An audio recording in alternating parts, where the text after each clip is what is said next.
Before we get into the story of the Matewan Massacre, we need to do some back history on how things were already heated between the coal miners and the coal companies long before that point in history.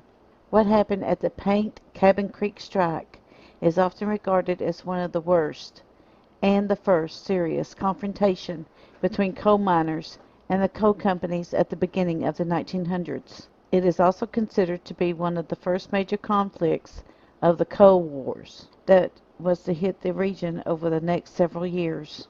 The confrontation lasted between April 18, 1912 and through July 1913. Several other labor-related conflicts would happen over the following years, ending with the Battle of Matewan and the Battle of Blair Mountain.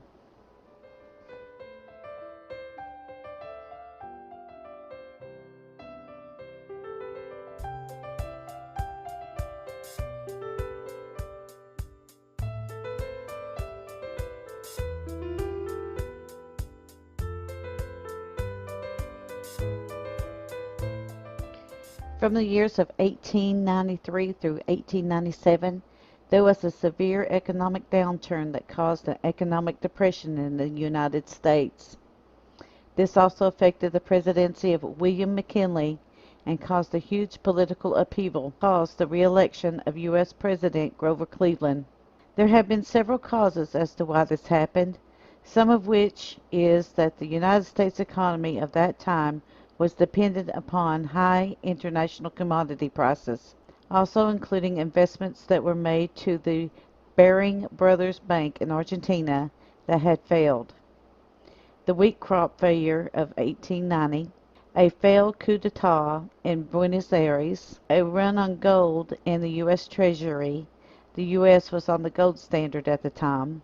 People began to hoard their bullion coins because they were afraid that they would lose everything. Also, the Philadelphia and Reading Railroads had overextended themselves, and it was now having receivers appointed for them. Also, the policies of President Benjamin Harrison have also been named as a contributing factor to this depression. President Cleveland had Congress to repeal the Sherman Silver Purchase Act. Because the coal companies of that time were also feeling the pressure from the depression, they cut wages to their workers to keep solvent.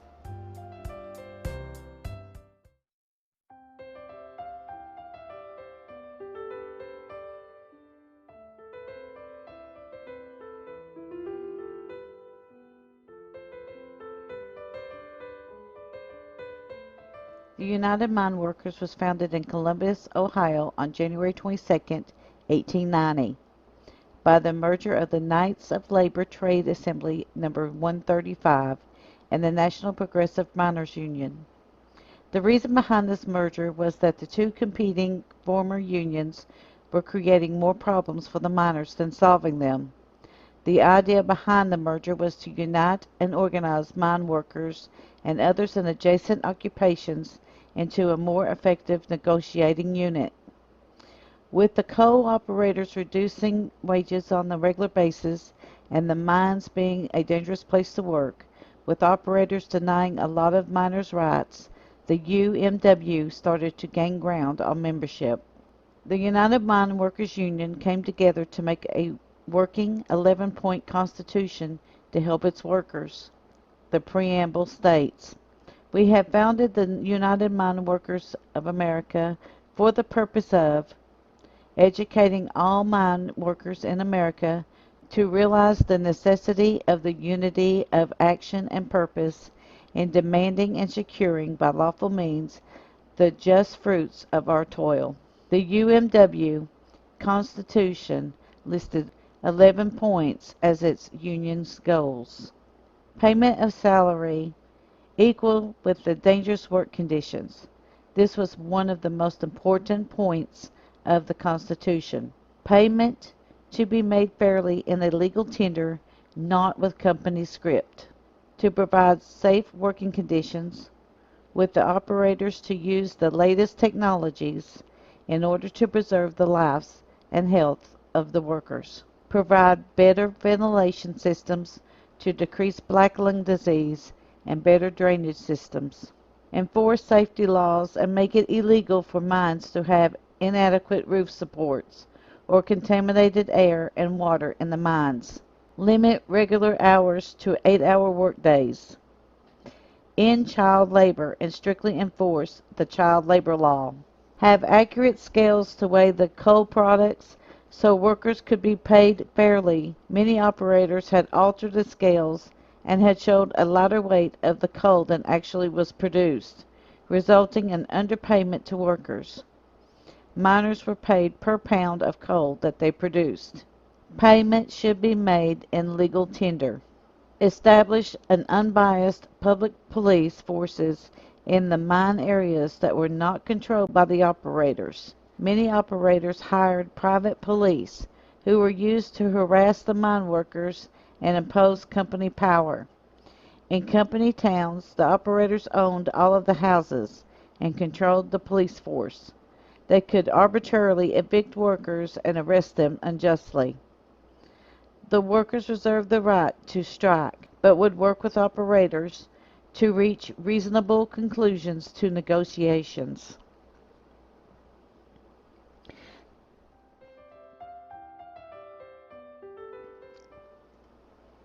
The United Mine Workers Union was a response to the wage reductions from the Panic of 1893.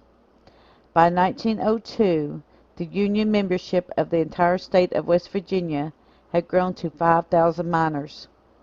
However, these numbers were still very low, especially in the southern Appalachian part of the state.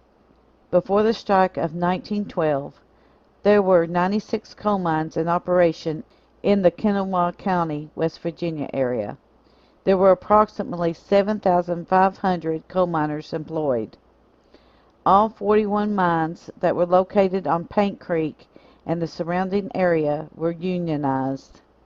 There were 55 mines on Cabin Creek that had no union. The miners of Paint Creek received 2.5 cents less on each ton of coal than other miners of that area.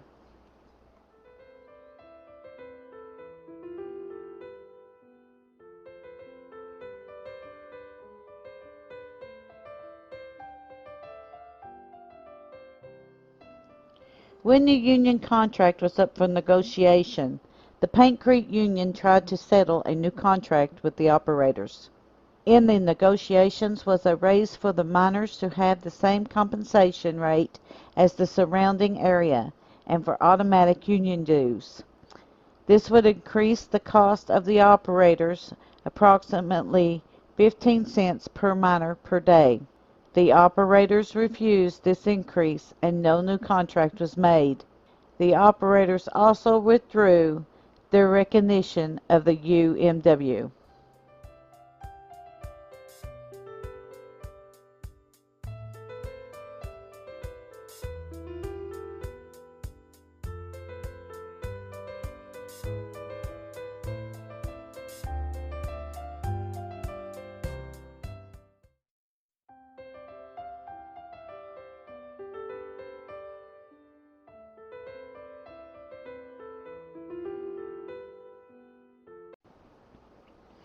When the negotiations failed, the union called for a strike on April the 18th, 1912. The new demands were that operators would accept and recognize the union, that the miners' right to free speech and peaceable assembly would be restored, that blacklisting discharged workers would be stopped, the compulsory trading at company stores would be ended, that cribbing would be discontinued, and that 2,000 pounds of mined coal constitutes a ton, that scales would be installed at mines to weigh the tonnage of the miners, that the miners would be allowed to employ their own check weighmen to check against the weights found by the company check weighmen as provided by law, that the two check weighmen determine all docking penalties. After debate, all 7,500 miners from non-union mines, Cabin Creek, Kanawha, and Fayette counties, also joined in with the striking miners of Paint Creek and declared their own strike as well. The union set up tent camps for the miners and their families as they were evicted from company-owned homes without warning from their houses. During this time, UMW Vice President Frank Hayes, a well-known labor activist, and Mary Mother Jones would visit the area to give encouragement and support to the miners and their families. The National United Mine Workers Union pledged its full support, giving full financing and any aid that was needed to the striking miners. Because of this influence, the first month of the strike was peaceful.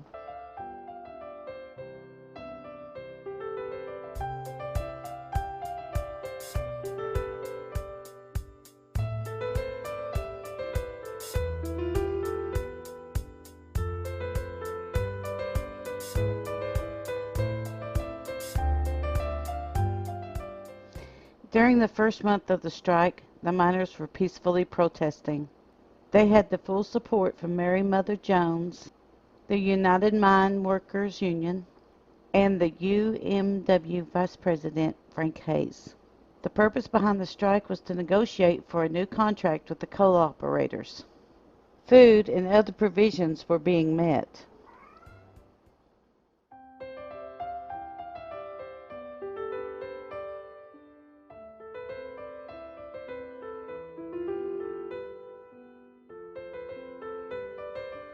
Trouble began brewing on May 10, 1912. The co-operators of Paint and Cabin Creek decided to break up the strike by hiring the Baldwin-Felts detective agency and strikebreakers. The agency, who had a violent history with the coal miners in the other areas, was well known as a private security firm. They were often hired by coal operators from the West and the Appalachians for their violent tactics to bust up unions. Baldwin-Felts sent Albert Felts, Lee Felts, and Tony Goddard, along with 300 armed mine guards, to the area. During this time, the guards built iron and concrete forts outfitted with machine guns throughout the area. These forts are called pillboxes. It all began by the companies forbidding striking miners and their families from using the roads, bridges, utilities, or running water that the mines had provided. They were forcibly evicting people from their company-owned homes. Their own personal property was destroyed. People were not allowed into the company stores or allowed other company services. Anyone attempting to leave on a train, which was considered to be owned by the companies, were dragged off of the train and beaten if they had tried to board. The coal companies hired replacement workers. Almost daily there were reports of beatings, sabotage, or sniper attacks. The United Mine Workers Journal of June 13, 1912, reported that there were 2 coal miners who were shot and murdered by the company guards. It was reported that one of the miners killed had wandered onto the mine's property in search of a stray cow.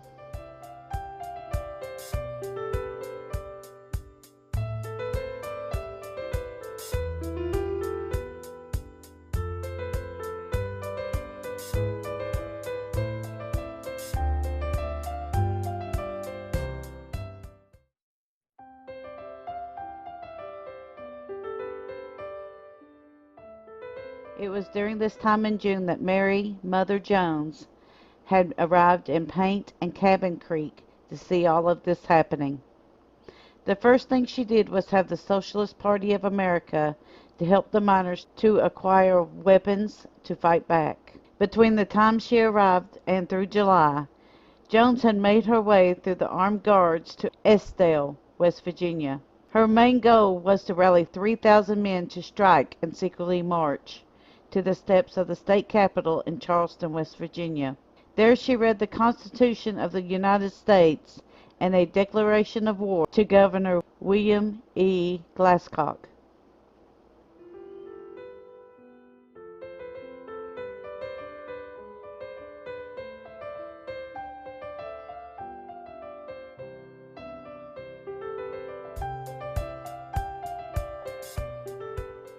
Governor Glasscock sent the militia to the area to calm tensions between the miners and the cooperators. He also appointed a commission to look into why there was a huge dispute between the parties. The militia was at first welcomed by the miners, as they thought that they would make the Baldwin-Felts agents back off and protect and restore their rights and to establish peace.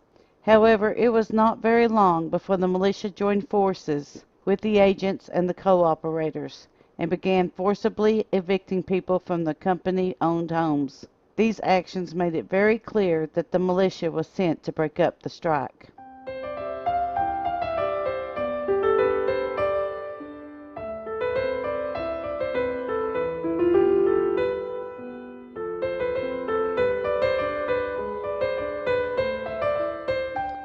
The governor had no choice but to declare martial law when on September the 1st, 1912, 5,000 miners from the north side of the Kanawha River joined together with the strikers at their tent city in Holly Grove. Glasscock sent 1,200 state troopers into the area to lessen the tensions. The troopers confiscated arms and ammunition from both sides of the dispute. The miners were forbidden to congregate. The troopers also went further in setting up military courts that held unfair and fast trials. Strike zones were considered to be under the jurisdiction of the militia, and military courts were established in these zones. They used military commissions to hold trials against those that they deemed to be offenders. During the strike, the harsh punishments were handed out. The offender's right to a defense counsel was denied, along with other rights. This was a clear violation of the U.S. Constitution. Meanwhile, under these conditions, the strikers' families began to suffer with hunger, unsanitary conditions, and the cold weather at the Holly Grove tent city.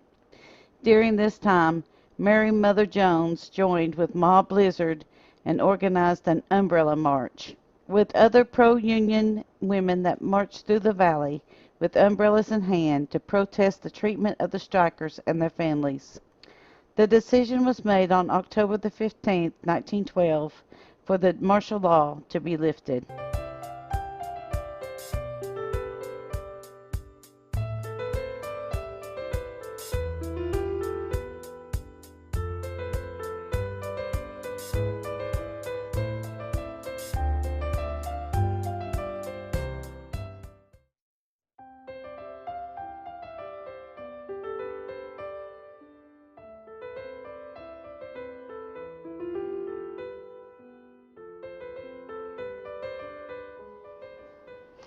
Governor William Glasscock had convened a commission to determine the cause of the labor dispute.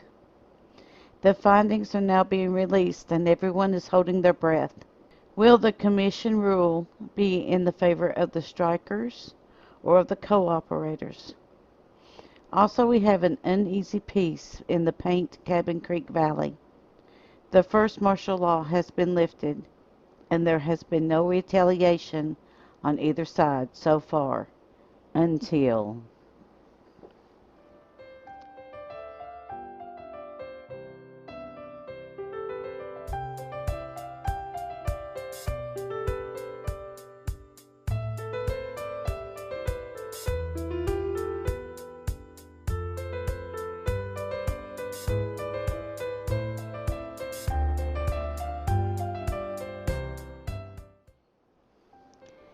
in November 1912, the Commission concluded their investigations and reported, quote, "We find that the operators are within their rights in declining to recognize a union, which would place them in a helpless minority when joined with those of the four competitive states." Unquote.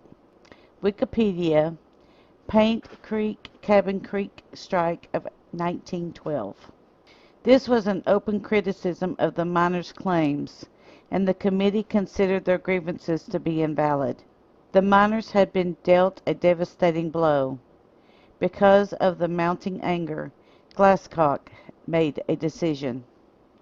Martial law was now reimposed on November the 15th and was lifted on January the 10th by Governor Glasscock, who had less than 2 months left in office.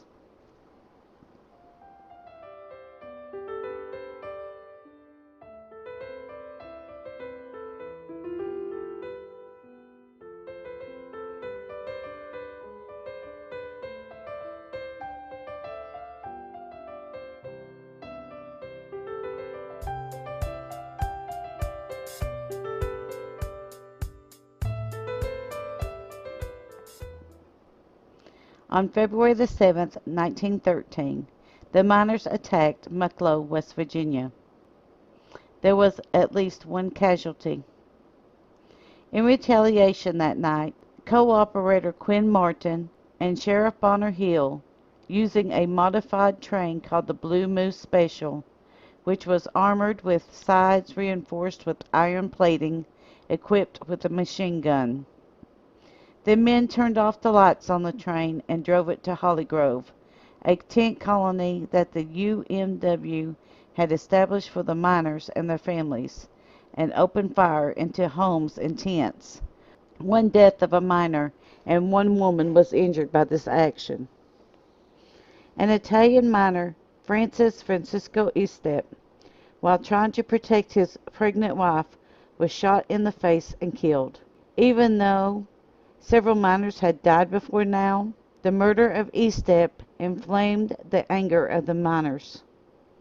What happened at Holly Grove made national headlines the next day. One store owner was so enraged by the news of the night raid that he sent ammo and guns to the miners to protect themselves and their families.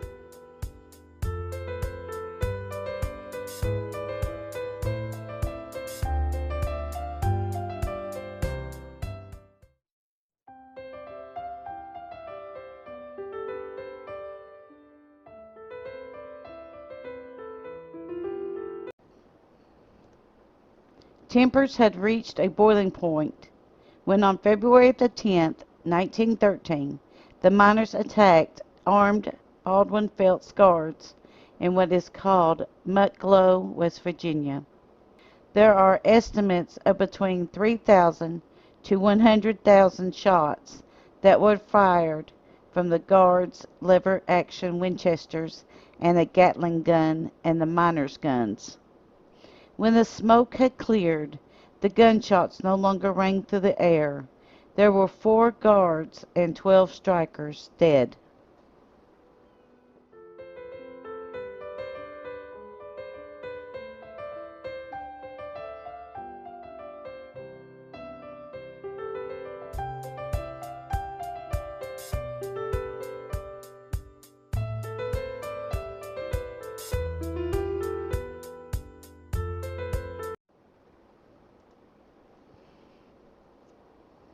After the Battle of Mucklow, the third and final martial law was called. In no other time in history did martial law take on the scale than it did during this time. There were almost 300 arrests of miners, including strike leaders and Mother Jones. These arrests led to military tribunals for murder and inciting violence against the co-operators and guards. The guards and the co-operators did not face any charges against them for their actions in the strike. Civil courts are still in session, but they were not used at that time. Mother Jones' involvement with the strike would have her arrested on February 13, 1913. She was charged in a military court for inciting a riot by attempting to read the U.S. Constitution and conspiracy to commit murder. She had attempted and succeeded to get a note to the U.S. Senator John W. Kearns and the editor of Labor Argus, Charles H. Boswell, who was sympathetic to the cause of the miners. She refused to recognize the authority of the court over her and refused to give a plea in her case. Jones was then sentenced to 20 years in the penitentiary. However, she developed pneumonia and was sent to Charleston, West Virginia for medical treatment. She was then placed on house arrest in Pratt, West Virginia, in Miss Cheney's boarding house.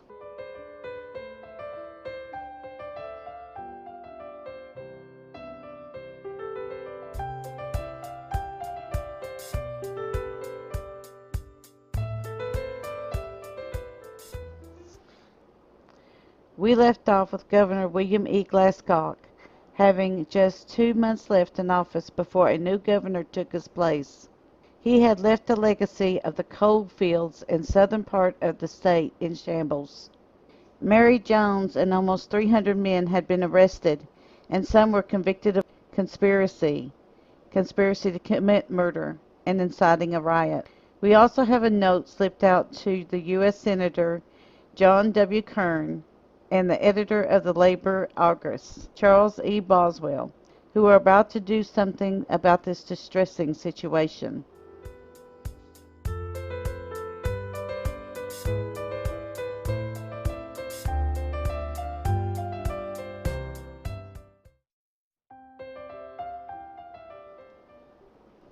Governor Henry D. Hatfield was sworn into office on March 5, 1913. He had inherited a portion of his state under its third martial law, a grievous mistreatment of the men and their families under harsh circumstances.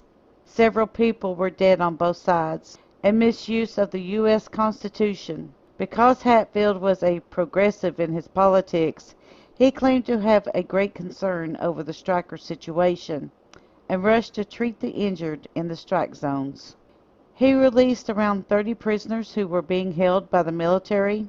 These did not immediately include, however, Mary Jones, Boswell, UMW organizer and socialist John Brown, or any other labor organizers. Even though he was very interested in their legalities, he did not stop the military courts, nor did he stop the martial law immediately. Even though by March 21, 1913, the situation looked to be improving, the attempts at compromise did very little to help in the plight of the miners. However, there was a lot of tension, and there would still be pockets of resistance from the striking miners. One of these prisoners was Mary Jones, who served 85 days total before she was released without comment by Hatfield. Hatfield then began negotiations to see if a compromise could be reached.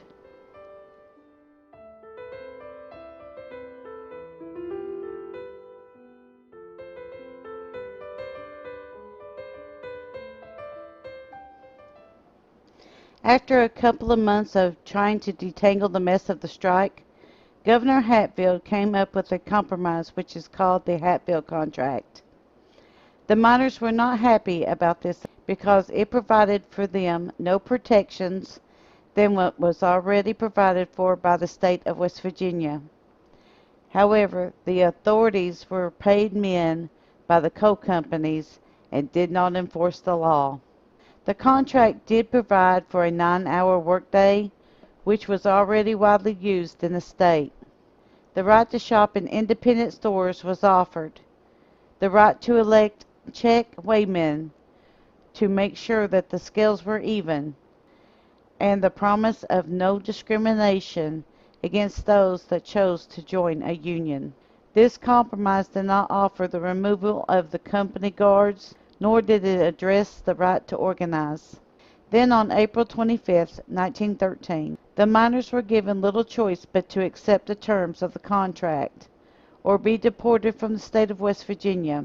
Rather than accepting the offer which was given, the men had their United Mine Workers officials to convene and delegates were chosen.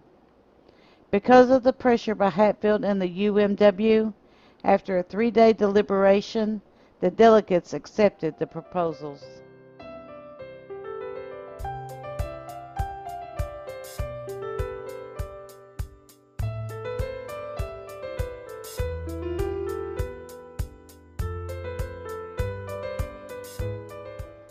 UMW officials tried to compromise with the coal mining operations of Paint and Cabin Creek in April of 1913. This deal left out a great deal of what the miners' demands were, but tried to maintain a 9-hour work week, protections for the miners from backlash for a union membership, and accountability for the miners' compensation. After nearly a year of fighting, work stoppages, and violence, the mining companies accepted the compromise, which was enforced by West Virginia state soldiers.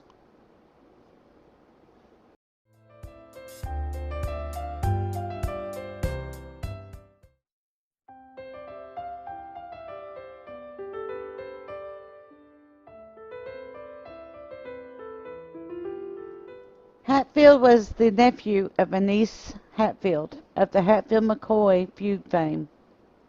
He had the legendary short-sighted hot temper of the family and dealt with those that did not toe the line with swift retribution. Hatfield had the offices of the Huntington Socialist, the Labor Argus, and the Labor Star, all suppressed in their publications. Many of the miners continued to resist accepting the Hatfield Contract. The Labor Star was raided on May the 9th, 1913, by Major Tom Davis and his unit of militia. They entered the offices of the Labor Star and destroyed type and printing materials and confiscated various documents. Elmer Rumbaugh, a reporter, F. M. Sternum, a former employee, R. M. Kephart, and W. G. Gillespie, both officers of the Socialist Printing Company, were all arrested. They were taken into custody and placed in the Kanawha County Jail, even though they were residents of Campbell County.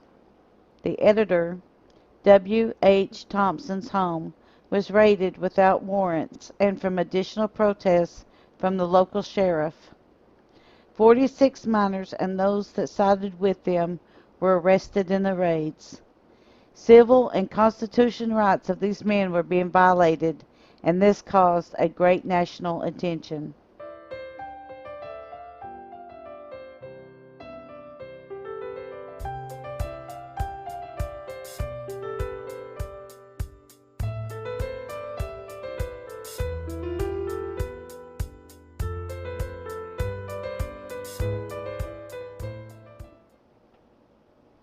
After receiving a note from Mary Jones, U.S. Senator John W. Kearns sprang into action with the Senate Kearns Resolution of May 26, 1913. This resolution had a committee on education and labor to open up an investigation into the treatment and conditions of the West Virginia coal miners. At the same time, they also opened an investigation into the states of Colorado and Michigan for their copper and coal mining operations in those states.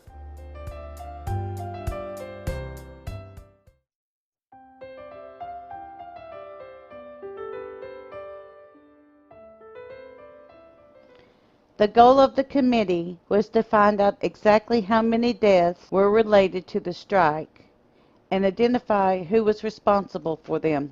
There are estimates that the strike itself led to 50 violent deaths. This is not taking into account how many deaths occurred at the Holly Grove campsite of the horrible living conditions there. During the investigation, members of the committee went to see Governor Hatfield. After talking to him, Governor Hatfield promised to release those who had been thrown in jail. The governor would also recognize the right to organize and to strike, with the promise that all striking miners would be returned to work.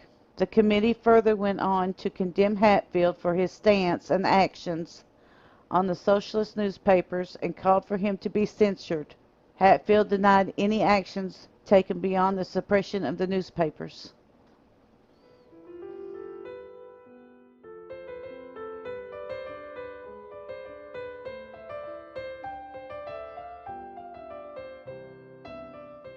During the month of July 1913, the strike once again came to national attention as there was a huge back and forth criticisms of investigating committee members and false statements made in the press.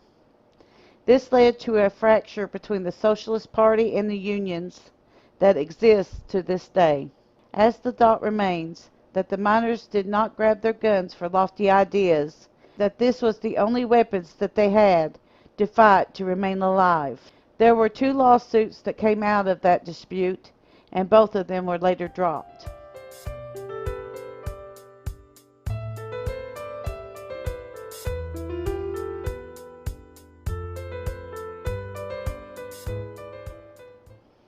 The fight would continue between Mary Jones and the United Mine Workers of America and the Baldwin-Felts Detective Agency, as they would once again come against each other later that same year. In the Colorado Coalfield War of September 1913 and the Ludlow Massacre of April 1914, the fight between miners and operators would continue to rage. The Colorado Coalfield War began over a strike against the Rockefeller-owned Colorado Fuel and Iron Company and workers. An estimated 69 to 199 people died during that Colorado Coalfield War, and it is considered to be the bloodiest labor dispute in American history. The Ludlow Massacre was again striking against the Rockefeller-owned Colorado Fuel and Iron Company, and there were 21 people, including women and children, who were killed in the conflict. As our page is mainly concentrated on the history of the Appalachian Mountains, it is very important to understand that the Paint Cabin Creek strike began a period of wars between the labor unions, owner and operators of mines of this nation, lasting between April 18, 1912 through July 1913. There were approximately 50 deaths related to the strike directly, as well as many more deaths in the Holly Grove camps due to starvation and malnutrition. Estimates from the damages from the strike and violence would cost about $100 million. Even though there were hundreds of arrests made, they were released from jail and allowed to return to work. The co-operators and Baldwin-Felts were never charged or implicated in their part of the strike, which would cause a lasting trend to this day. The Paint Cabin Creek strike would go down in history as being one of the more violent labor confrontations in history. We hope that you have enjoyed our series on the Paint Cabin Creek strike of 1912. In our next series, we will return to West Virginia for the most famous of these wars, the Battle of Matewan and the Battle for Blair Mountain. Thank you for watching.